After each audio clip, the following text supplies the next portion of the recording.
Здравейте! В това видео ще разберете как да заявите услугата «Данни за изработване на опорен план, задание за ПУП» в портала онлайн услуги на Електроразпределение ЮГ. Преди да започнете процеса по заявяване на услугата, е добре да подготвите документа за собственост и скица за обекта. Вече сте влезли във вашия профил. Отидете на основното меню и изберете «Услуги», а след това «Списък с услуги». Данни за изработване на опорен план, задание за ПУП е подуслуга в категория «Устройствено планиране». Ще я намерите в секция «Други». Заявяването на услугата преминава през 4 стъпки.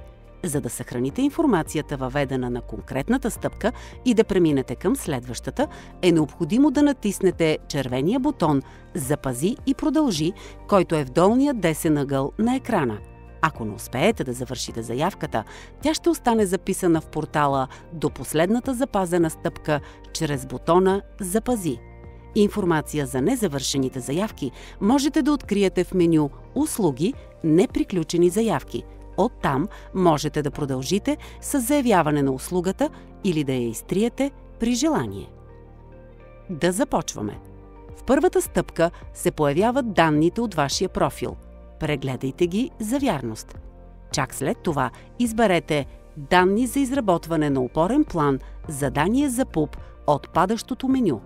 Прикачете необходимите документи. Те могат да бъдат сканирани или заснети с телефон. Важно е единствено да спазите изискванията за формат и големина на файла.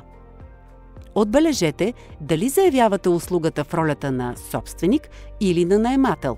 Ако сте наемател, тук прикачете нотариално заверено съгласие от собственика на обекта. Посочете дали обектът е в режим на съсобственост. Ако сте съсобственик, тук трябва да прикачите нотариално заверено съгласие от останалите съсобственици. Натиснете бутон «Запази и продължи». На стъпка 2 въведете данни за местоположението на обекта.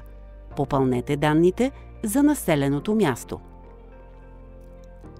Изберете дали да продължите с въвеждане на точен адрес, на УПИ или на кадастрален идентификатор и попълнете полетата. В поле «Вид на обекта» въведете наименованието на процедурата по разработване на ПУП от проектната документация. За целите на видеото ще посочим урегулиране на имот. При възможност въведете и допълнително описание в свободен текст. Посочете желаната за обекта мощност.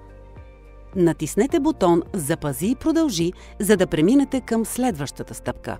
На третата стъпка имате възможност да прегледате вашата заявка. Ако имате нужда от корекции, използвайте бутона «Назад» в края на страницата или опция «Промени» под посочената от вас информация. След като се уверите в коректността на данните, въведете показания код за сигурност от сивото поле. Буквите могат да се въведат като главни или малки. Натиснете бутон «Изпрати заявката», за да заявите услугата. Ако сте въвели коректно кода за сигурност, ще преминете към стъпка 4 – потвърждение, че вашата онлайн заявка е регистрирана успешно. Може да следите статуса на вашите заявки от меню «Услуги», «Статус заявки» от падащото меню. Благодарим ви, че ползвате нашия онлайн портал.